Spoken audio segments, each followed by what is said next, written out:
For these questions, we're going to write expressions that go with each input-output table. So the directions say to first find the rule, and then using the variables. And remember, a variable is just the unknown value. It's usually represented by a letter.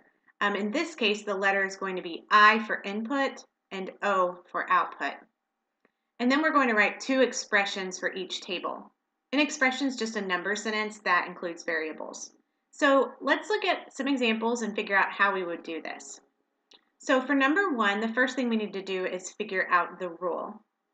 And by looking at the relationship between the inputs and outputs, I can see that the rule for this is divided by 5. 65 divided by 5 is 13. 10 divided by 5 is 2. Once I get my rule, it's really easy to write the expressions because all you do is write an I to represent the input, and then you're going to write the operation, and then you're going to make it equal O for the output. So the input divided by 5 equals the output. And we can plug some of these numbers in to see if it's true. Let's look at this one and see how it's true.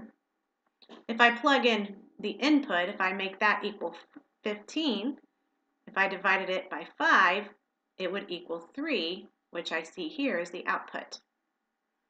But there's one more way you can write this expression. It doesn't have to be input divided by 5 equals output.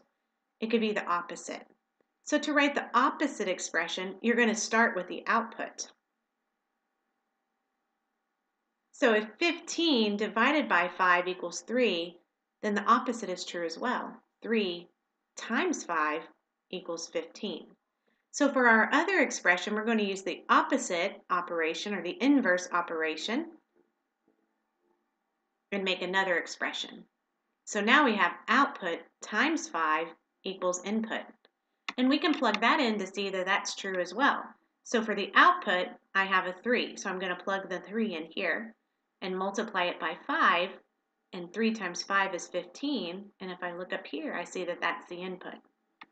So when you write the two expressions, you're going to write one starting with the input, and then you're going to write another expression that's the opposite, that will be ending with the input. So let's look at number 2, and we'll do this, number 2. The first thing you want to do is find the rule of the input-output table. In this case, the rule is times 3.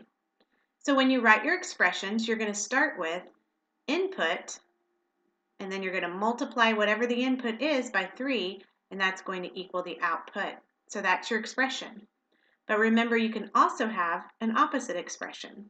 So you could start with the output, but if you do the opposite, you can't multiply it by 3. You're going to have to divide by 3. So output divided by 3 equals the input. And those are two expressions that would go with this table. So let's do number 3. First thing you want to do is find the relationship. I can see that the relationship is times 4. So to write my expressions, I'm going to start with input, multiply the input by 4, and it's going to equal the output. Okay, and then the opposite would be output, and the opposite of times 4 is divided by 4 equals the input. All right, you try some on your own, and if you need help, you can come back and rewatch the video. Good luck!